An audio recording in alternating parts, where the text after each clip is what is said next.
तो बच्चों, स्वागत है आपका बड़ा भारत एजुकेशन प्लेटफॉर्म पर। तो देखिए, आज हम पढ़ेंगे 10th क्लास का पहला चैप्टर रासायनिक अभिक्रिया एवं समीकरण। रासायनिक अभिक्रिया एवं समीकरण जो पहला चैप्टर है, और इसमें सबसे पहले हम बात करेंगे भौतिक और रासायनिक परिवर्तन। भौतिक और रासायनिक परिवर्तन, लेकिन इनसे पहले थोड़ी सी हमें जानकारी होनी आवश्यक है, जो कि 9th क्लास का थोड़ा बेसिक पार्ट है, पदार्थ। देखिए, पदार्थ मैंने सबसे हेडिंग पहले यही डाली है। पदार्थ क्या होता है? देखिए, आपके पास कोई वस्तु है जिसका द्रव्यमान हो और वो उसका पास आयतन हो, अर्थात वो कुछ स्थान घेर रही हो, वो होता है पदार्थ। कोई वस्तु है जिसका द्रव्यमान हो और आयतन हो, वो क्या होता है? पदार्थ होता है। जैसे ये मार्कर है, ये पदार्थ है। बोर्ड है, ये पदार्थ है। ये माइक है, ये पदार्थ है। फोन वगैरह, एनीथिंग जिसके पास द्रव्यमान हो और उसका कुछ आयतन हो, वो क्या होता है? पदार्थ होता है। तो पदार्थ के मैंने यहाँ पर कुछ पदार्थ के बारे में कुछ लिखा है। वह वस्तु जिसका द्रव्यमान हो और आयतन हो, पदार्थ उन्हें पदार्थ करते हैं। जैसे वायु, पत्थर, पेन, ये सभी क्या होते हैं? पदार्थ होते हैं। अब ये पत्थर और पेन तो आप समझ गए होंगे कि पदार्थ होते हैं, लेकिन आपको थोड़ा वायु में दिक्कत हो रही होगी। देखिए, वायु को आप कैसे पदार्थ बनाएंगे? तो देखो, आपके पास एक गुब्बारा लो, गुब्बारे में हवा भरो और उसको पहले तोलो और थोड़े हवा भरने के बाद तोलो। दोनों में आपको कुछ अंतर दिखाई देगा। तो हम कह सकते हैं कि जो वायु का क्या होता है? द्रव्यमान होता है। साथ में गुब्बारा पहले थोड़ा सा था हवा भरने से पहले, उसके बाद हवा भरने के बाद वो फैल जाता है, अर्थात उसका आयतन ज़्यादा हो जाता है। तो हवा के पास उसका आयतन भी होता है और उसका द्रव्यमान भी होता है। तो ठीक है, तो ये वायु भी क्या है? कि पदार्थ है। तो ये सभी क्या होते हैं? पदार्थ होते हैं। न जाने इस संसार में कितने करोड़ों पदार्थ हैं, उनके बारे में हम बात नहीं कर रहे, लेकिन मोटे मोटे तौर पर हम देख रहे हैं कि कोई वस्तु है जिसका द्रव्यमान हो और आयतन हो, वो क्या होते हैं? पदार्थ होते हैं। अब हम उनकी भी बात करेंगे जो पदार्थ नहीं है। जैसे पदार्थ नहीं है, हम बात करेंगे गणना और विचार। गणना और विचार, ये दोनों पदार्थ नहीं है। गणना और विचार है, ये पदार्थ नहीं है। अब देखिए, आपके पास दिमाग में कोई विचार आया है, इसका न तो कोई द्रव्यमान है और न ही आयतन है, ये पदार्थ नहीं है। गणना किसी गुस्सा है, नाराज है, तो ये भी कोई पदार्थ नहीं है। ठीक है। अब देखिए, पदार्थों में परिवर्तन है वो दो प्रकार के होते हैं। दो प्रकार से पदार्थों में परिवर्तन होते हैं। उनका नाम है, एक का नाम है भौतिक परिवर्तन और दूसरा नाम है रासायनिक परिवर्तन। तो हम इस वीडियो में भौतिक परिवर्तन और रासायनिक परिवर्तन को ही बड़े डिटेल से समझेंगे। सबसे पहले हम बात करेंगे भौतिक परिवर्तन के बारे में। तो देखिए, पदार्थों में दो प्रकार के परिवर्तन होते हैं, एक भौतिक और दूसरा रासायनिक। भौतिक परिवर्तन में क्या होता है? पदार्थ में भौतिक परिवर्तन में क्या होगा कि उसके जो भौतिक अवस्था है या उसका आकार है वो चेंज हो जाता है, जबकि उसके रासायनिक गुणों में कोई परिवर्तन नहीं होता। रासायनिक गुणों में कोई परिवर्तन नहीं होता, जबकि जो भौतिक गुण है, जैसे उसका आकार, अवस्था, इसमें परिवर्तन हो जाता है। जैसे कोई बर्फ़ आपके पास, वो पिघल गई और जल बन गया, तो जो बर्फ़ का जो आकार और जो अवस्था है वो चेंज हो गई। जो परिवर्तन हो रहा है ये है भौतिक परिवर्तन। ये क्या है भाई? भौतिक परिवर्तन। और अगर आप कागज़ को जला दो तो वो हो जाएगा रासायनिक परिवर्तन। लेकिन इस सबसे पहले हम बात करेंगे भौतिक परिवर्तन की। तो देखिए, पदार्थों में होने वाला वह परिवर्तन जिसमें पदार्थ के भौतिक गुणों जैसे आकार या अवस्था में परिवर्तन होता है। भौतिक गुणों जैसे आकार व अवस्था में परिवर्तन होता है, जबकि रासायनिक गुणों में परिवर्तन नहीं होता। देखिए, भौतिक परिवर्तन में भौतिक गुणों में परिवर्तन होगा, रासायनिक गुणों में नहीं होगा। तो ये होगा भौतिक परिवर्तन, ये कहलाता है। तो देखिए, अब भौतिक परिवर्तन के गुण क्या क्या है? भौतिक परिवर्तन के गुण क्या है? देखिए, भौतिक परिवर्तन में पदार्थ का आकार और अवस्था में बदलाव होता है। पदार्थ के आकार और अवस्था में क्या होता है? बदलाव होता है। जो यह परिवर्तन है, ये अस्थायी परिवर्तन है। ये परिवर्तन कौन सा है भाई? अस्थायी परिवर्तन है। अब देखिए, इसको समझते हैं पहले। जैसे मैंने एग्जांपल लिया है बर्फ़ का पिघलना। अब आपके पास आइस है, बर्फ़ है, और वो पिघल गई। वो क्या हो गई? पिघल गई और बन गया जल, वाटर बन गया। अब देखिए, यहाँ पर ठोस है अवस्था, यहाँ पर ठोस अवस्था है और यहाँ पर है द्रव्य अवस्था। तो देखिए पदार्थ के भौतिक परिवर्तन में उसके आकार व अवस्था में क्या होता है, चेंज होता है। आकार व अवस्था में क्या होता है, बदलाव होता है। दूसरा ये है कि ये अस्थायी परिवर्तन है। क्या है भाई, अस्थायी परिवर्तन। अर्थात एक बार अगर बर्फ से जल बन गया तो ऐसा नहीं है कि अब जल से दोबारा बर्फ नहीं बनेगा, जल से दोबारा बर्फ बन जाएगी, आइस बन जाएगी। तो ये इस दिशा में भी हो सकता है, ये इस दिशा में हो सकता है और ये इस दिशा में भी हो सकता है। तो बर्फ से जल भी बन सकता है और जल से बर्फ भी बन सकती है। जो ये भौतिक परिवर्तन हो रहा है ये अस्थायी होता है। अर्थात एक बार जल बनने के बाद आइस बन सकती है और एक बार आइस बनने के बाद दोबारा से जल बन सकता है। कोई भी प्रोडक्ट बन गया है वो स्थायी नहीं होता, वो अस्थायी होता है। तो जो ये परिवर्तन है ये भी क्या होता है भाई, अस्थायी परिवर्तन होता है। अब देखिए तीसरा, पदार्थ को पुनः प्राप्त किया जा सकता है। तो तीसरा गुण है भौतिक परिवर्तन का, वो ये है पदार्थ को पुनः प्राप्त किया जा सकता है। आप यहाँ पर बर्फ़ के एग्जाम्पल से समझ सकते हो। अगर एक बार बर्फ़ है वो पिघल गई, जल में बदल गई, तो अब जल से दोबारा बर्फ़ बना सकते हैं। अर्थात भौतिक परिवर्तन में पदार्थ को पुनः प्राप्त किया जा सकता है। दूसरा एग्जाम्पल है मोम का पिघलना। मोम का पिघलना, अब देखिए मोमबत्ती होती है, उसमें ये तो बत्ती होती है और ये होती है मोम। जैसे इसको जलाओगे तो मोमबत्ती का जलना है वो रासायनिक परिवर्तन होगा, लेकिन मोम का जो ये मोम है ये पिघल रही है, नीचे पिघल रही है, तो ये है भौतिक परिवर्तन। क्यों?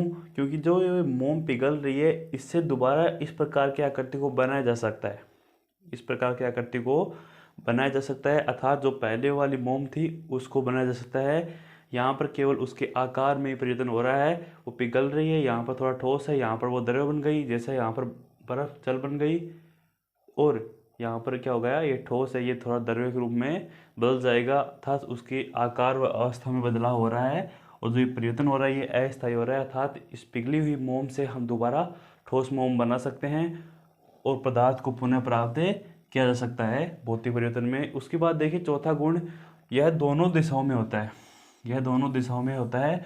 और जब कोई प्रक्रम दोनों दिशाओं में हो तब उसे हम बोलेंगे उत्क्रमणीय प्रक्रम, रिवर्सिबल प्रोसेस, उत्क्रमणीय प्रक्रम। जैसे यहाँ पर आइस है वो जल में बदल गई, आइस है वो किस में बदल गई भाई, जल में बदल गई, और जो जल है वो बदल गया और दोबारा से आइस में।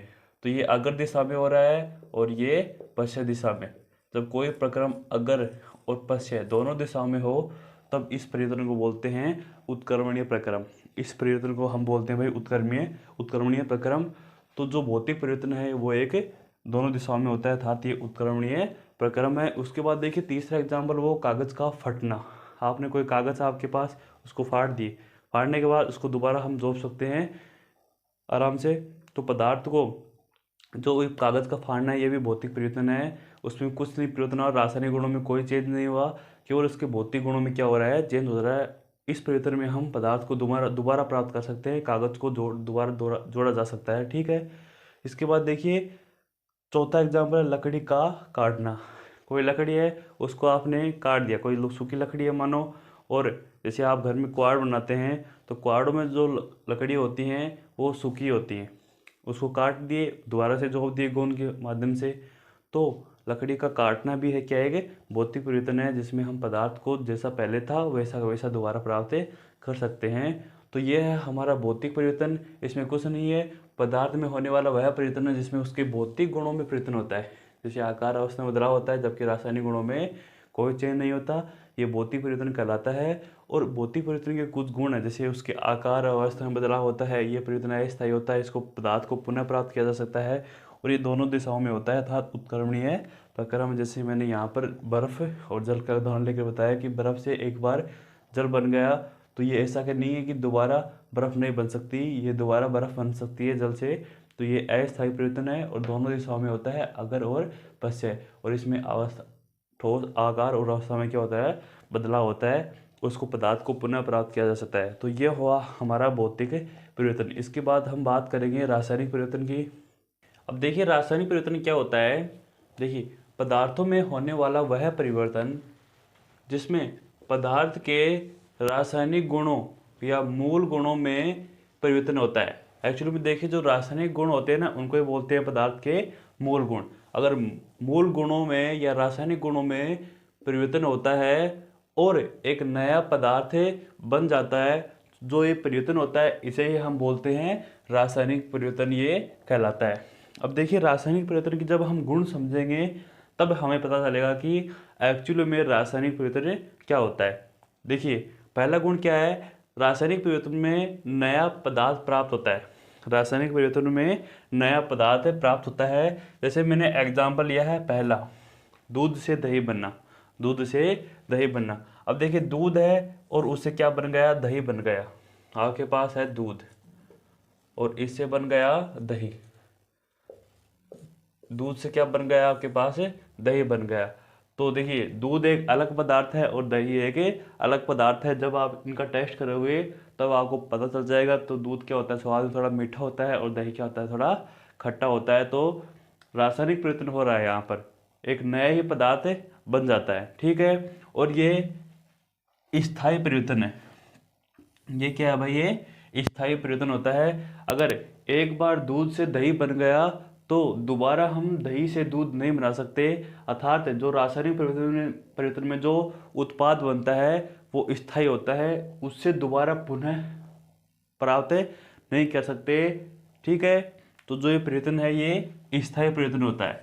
उसके बाद देखिए इसमें पदार्थ को पुनः प्राप्त नहीं किया जा सकता। एक बार पदार्थ बन गया तो उसके बाद दोबारा उसको प्राप्त नहीं कर सकते। एक बार चेंज हो गया तो उसको दोबारा प्राप्त नहीं कर सकते। जैसे दूध से एक बार दही बन गया तो हम दही से दोबारा दूध प्राप्त नहीं कर सकते, ये बात नहीं होगी। जबकि दूध से दही बनेगा हमेशा, तो पदार्थ को इसमें पुनः प्राप्त नहीं किया जा सकता। इसके बाद देखिए पदार्थ के मूल गुणों में परिवर्तन आता है। पदार्थ के मूल गुणों में क्या हो जाता है, परिवर्तन हो जाता है। रासायनिक परिवर्तन में दूध है, दूध से दही बन गया, तो आपको पता है दूध का अलग गुण होता है और दही का अलग गुण होता है। तो रासायनिक परिवर्तन में मूल गुणों में क्या हो जाता है भाई, परिवर्तन हो जाता है। जबकि बर्फ का पिघलना, रासायनिक गुणों में कोई चेंज नहीं हो रहा था। जैसा बर्फ का स्वाद है वैसा का वैसा ही पानी का रहेगा, कोई टेस्ट वगैरह नहीं बदलेगा। केवल अवस्था और आकार में क्या होगा, चेंज होगा, जिसे हम दोबारा प्राप्त कर सकते हैं, ठीक है। तो ये हुआ रासायनिक परिवर्तन। इसमें जो पहला एग्जाम्पल है वो दूध से दही बनना है, ठीक है। उसके बाद देखिए मोमबत्ती का जलना, ये एग्जाम्पल थोड़ा इंपॉर्टेंट है भाई, मोमबत्ती का जलना। अब देखिए मोमबत्ती जल रही है, आपके पास मानो ये मोमबत्ती है और ये जल रही है। एक बार ये मोमबत्ती जल गई, इसकी राख हो गई, तब हम अब इस मोमबत्ती जो बत्ती जल रही है इसे दोबारा प्राप्त नहीं कर सकते। इस मोम ये भी साथ साथ पिघल रही है, इसको तो हम प्राप्त कर सकते हैं दोबारा, मोम को तो। लेकिन जो ये बत्ती जल रही है इसे हम दोबारा प्राप्त नहीं कर सकते। ये एक बार जल गई तो फिर जल ही गई, हम इसे दोबारा प्राप्त नहीं कर सकते। अर्थात इसके रासायनिक गुणों में क्या हो जाएगा, परिवर्तन हो जाएगा। तो देखिए जो मोमबत्ती का जलना है वो रासायनिक परिवर्तन है, जबकि जो मोम है, मोम, इसका पिघलना है भौतिक परिवर्तन, ठीक है। तो मोमबत्ती का जलना रासायनिक परिवर्तन है और मोम का पिघलना है वो भौतिक परिवर्तन है। इसके बाद देखिए लोहे पर जंग लगना, लोहे पर जंग लगना, आपके पास एक लोहे की छड़ है और वो वायु में बाहर पानी में भीग रही है, तो उसके ऊपर जंग लग जाती है, उसके ऊपर जंग लग जाती है। जो ऊपर की जो सतह, लोहा की सतह होती है वो संसारित हो जाती है, अर्थात वो थोड़ा थोड़ा नष्ट होने लग जाती है। तो यही इसे बोलते हैं लोहे पर जंग लगना। अब ये एक बार लोहे पर जंग लग गई तो अब इससे दोबारा ये लोहा प्राप्त नहीं कर सकते जो पहले था। एक बार ये नष्ट हो गया तो लोहे पर जंग लगना एक रासायनिक परिवर्तन का उदाहरण है। उसके बाद देखिए लकड़ी का जलना। अगर देखिए आपके पास जलना कभी भी आ जाए, लकड़ी का जलो चाहे किसी का भी जलो, मोमबत्ती का जलो, लकड़ी का जलो, कागज़ का जलो, इन सभी उदाहरणों में जो परिवर्तन होता है वो रासायनिक परिवर्तन होता है। अर्थात एक बार परिवर्तन हो गया उससे दोबारा हम नहीं प्राप्त कर सकते। जैसे लकड़ी है वो जल गई, लकड़ी है उसको आपने जला दिया तो इससे क्या बन गई, राख बन गई। अब इस राख से दोबारा लकड़ी हम नहीं बना सकते। जो ये परिवर्तन हो रहा है ये रासायनिक परिवर्तन है। रासायनिक परिवर्तन में हम पदार्थ को दोबारा प्राप्त नहीं कर सकते। तो ये है इनके एग्जाम्पल और ये इनके गुण। पदार्थ इसमें नया बनता है और ये जो परिवर्तन है ये स्थायी परिवर्तन है, इसमें पदार्थ को पुनः प्राप्त नहीं किया जा सकता और पदार्थ के इसमें मूल गुणों में क्या हो जाता है, परिवर्तन हो जाता है। ठीक है, तो ये हुआ रासायनिक परिवर्तन। इसके बाद देखिए रासायनिक परिवर्तन और भौतिक परिवर्तन में हम अंतर को भी बताते हैं। तो देखिए यहाँ पर मैंने भौतिक और रासायनिक परिवर्तन में अंतर को लिखा है। मैंने पहला अंतर ये बताया कि भौतिक परिवर्तन में पदार्थ के केवल भौतिक गुणों में परिवर्तन होगा। भौतिक गुणों में जैसे आकार अवस्था में क्या होता है, परिवर्तन होता है। जबकि रासायनिक गुणों में क्या होगा, रासायनिक परिवर्तन में क्या होगा, इस परिवर्तन में पदार्थ के रासायनिक गुणों में परिवर्तन होता है। अगर आपको भौतिक परिवर्तन पूछे तो आप बताओगे कि पदार्थ के भौतिक गुणों में परिवर्तन होता है, जबकि रासायनिक परिवर्तन में बताओगे तो इसमें पदार्थ के रासायनिक गुणों में क्या होता है भाई, परिवर्तन होता है। उसके बाद देखिए दूसरा अंतर, जो ये परिवर्तन होता है ये अस्थायी परिवर्तन होता है और रासायनिक परिवर्तन होता है वो स्थायी परिवर्तन होता है। अर्थात एक बार हो गया तो उससे दोबारा पहले वाला पदार्थ हम प्राप्त नहीं कर सकते।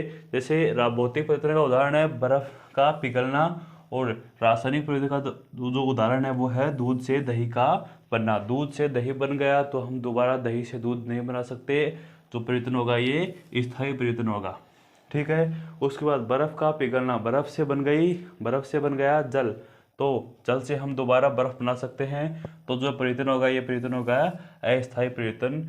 हम भौतिक परिवर्तन में पदार्थ को पुनः प्राप्त किया जा सकता है, जबकि पदार्थ को पुनः प्राप्त नहीं कर सकते रासायनिक परिवर्तन में।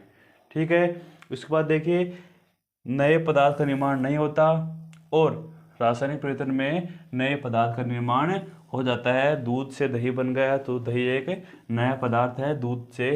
ठीक है, और बर्फ का पिघल बर्फ बन गया जल, तो जल और बर्फ दोनों सेम ही होती है, बस दोनों का अंतर क्या होता है, दोनों की अवस्था में अंतर होता है। तो ये हमारा हुआ भौतिक परिवर्तन और रासायनिक परिवर्तन। अगर वीडियो आपको अच्छा लगे तो वीडियो को लाइक कीजिए। हम मिलते हैं अगले वीडियो में। धन्यवाद।